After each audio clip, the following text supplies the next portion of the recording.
16 दिसंबर सन 2014 को तालिबान दरिंदों के हाथों पेशावर के army public school and college में 100 से ज्यादा मासूम बच्चों का कत्लेआम कोई मामूली वाक़या नहीं जिसे आसानी से फरामोश किया जा सके, खुसूसन उन वालिदैन के लिए जिनके जिगर गोशे उनसे छीन लिए गए।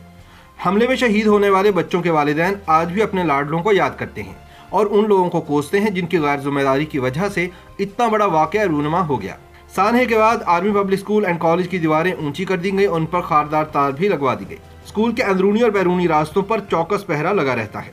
ताहम मुतासरीन अफसोस का इजहार करते हुए कहते हैं कि अगर ये हिफाजती इक़दाम वाक़े से पहले उठा लिए जाते तो इतना बड़ा जानी नुकसान कभी ना होता। जुल्म की बात तो यह है कि जब इस खूनी वाक़े के कुछ बरस बाद इसकी जिम्मेदारी कबूल करने वाला तहरीक तालिबान पाकिस्तान का मरकजी तर्जुमान एहसानुल्लाह एहसान गिरफ्तार हुआ तो फौजी हुकाम ने इसका ट्रायल करने की बजाय उससे एक मुआहदे के बाद उसे 2 बरस पेशावर के एक सेफ हाउस में उसके खानदान समेत मेहमान बनाकर रखा, जहां से एक रोज वो फरार हो गया और पाकिस्तान से निकलकर तुर्की जा पहुंचा, जहां से वो अपने गिरोह को दोबारा मुनज़्ज़म कर रहा है।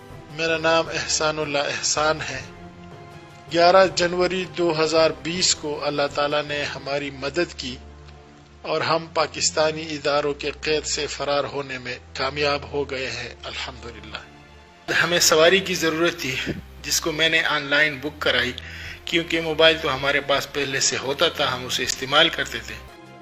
मैं तो हर मज़मून में था अच्छा, फिर भी मुझको न जाने क्यों दी सजा। मुझको जन्नत जाके पता ही लगा, मेरी जान ही मुझसे वो ले गया। इस वाक़े के मुतालिक गुफ्तगू करते हुए पेशावर के लेडी रीडिंग अस्पताल में खदमात अंजाम देने वाली नर्स शबाना रहमान कहती हैं कि मैं उस बच्चे को शायद कभी नहीं भूल सकूंगी जिसके सर और जिस्म के मुख्तलिफ हिस्सों पर शदीद जख्म थे।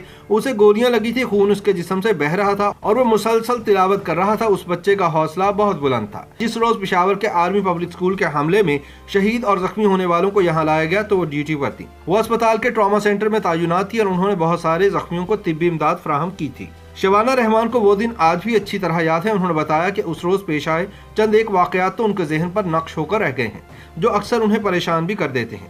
उनका कहना था कि इस हमले के बाद वो और उनके बच्चे अक्सर खौफजदा रहने लगे थे। उन्होंने कुछ जख्मियों का जिक्र किया जिनमें एक 12-13 साल का बच्चा भी था जो हाफिज कुरान था। उस बच्चे को बेड पर लिटाया गया तो उसके सर, जिस्म और टांगों पर गोलियों के जख्म थे। उसके जिस्म से बहुत ज्यादा खून बह रहा था और उसकी हालत बहुत खराब थी, लेकिन उसका हौसला पहाड़ जैसा था और वो मुसलसल कुरान करीम की तिलावत कर रहा था।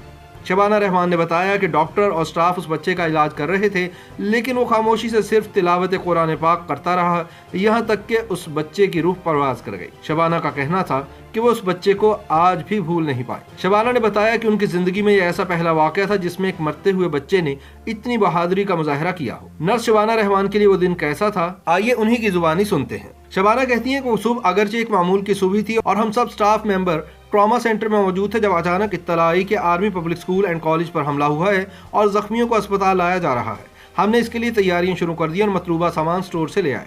जब पहला जख्मी आया तो हमने फौरी तौर पर काम शुरू कर दिया, लेकिन फिर देखते ही देखते बड़ी तादाद में जख्मी आना शुरू हो गए। शबाना कहती हैं कि मैंने 20 साल सर्विस के दौरान बहुत से धमाकों के जख्मियों का इलाज किया। शुरू के दिनों में जरा खौफ होता था और परेशानी बढ़ जाती थी, लेकिन फिर हम सब आदी हो गए।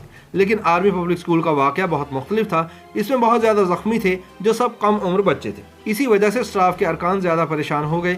मैं भी दबाव का शिकार थी क्योंकि मैं खुद भी एक माँ हूँ। शबाना कहती हैं कि उन जख्मियों में एक बच्चा ऐसा भी था जो बहुत जख्मी था लेकिन रो नहीं रहा था और वो बहुत जब्त किए हुआ था। लेकिन जब उस बच्चे के वालिदैन ट्रॉमा सेंटर में दाखिल हुए और बच्चे ने जैसे ही उन्हें देखा उसने रोना शुरू कर दिया और फिर बहुत रोया। हर तरफ रोने और चिल्लाने की आवाजें थी। बड़ी तादाद में जख्मी और लाशें पहुंच चुकी थी। मैं और मेरे साथ दीगर स्टाफ के अरकान और डॉक्टर सब उस वक्त सख्त ज़हनी दबाव में थे, क्योंकि वो जख्मी भी कोई आम जख्मी नहीं थे बल्कि बच्चे थे और अक्सर बच्चों को बहुत ज़्यादा जख्म आए थे। शबाना ने मजीद बताया कि इससे पहले जितने धमाके हुए थे उनमें ज़्यादातर बाजारों या मसाजिद में होते थे और इनके जख्मी बड़ी उम्र के अफराद होते थे, लेकिन ये पहला मौका था कि 100 से ज़ायद मासूम बच्चे दहशत गर्दों के हाथों मौत के मुंह में चले गए। जो बिछड़ा तुमसे वो टूटी है उम्मीदें, बस तेरे हैं ठिकाने और साथ में कुछ तस्वीरें, वो कमरा भी है खाली, हाँ जिसमें तू सोता था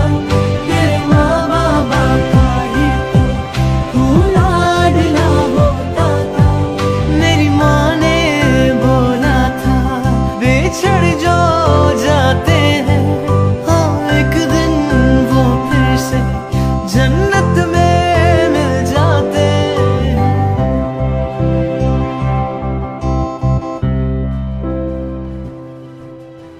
YouTube पर Google न्यूज देखने के लिए youtube.com की सर्च बार में Google न्यूज टीवी टाइप करें। Google न्यूज के पेज पर सुर्ख रंग के सब्सक्रिप्शन वाले बटन पर क्लिक करना ना भूलिए। YouTube पेज पर अपलोड होने वाली वीडियोस से बाखबर रहने के लिए बेल आइकन पर क्लिक कीजिए। आपको हर नई वीडियो के बारे में नोटिफिकेशन मौसूल हो जाएगा।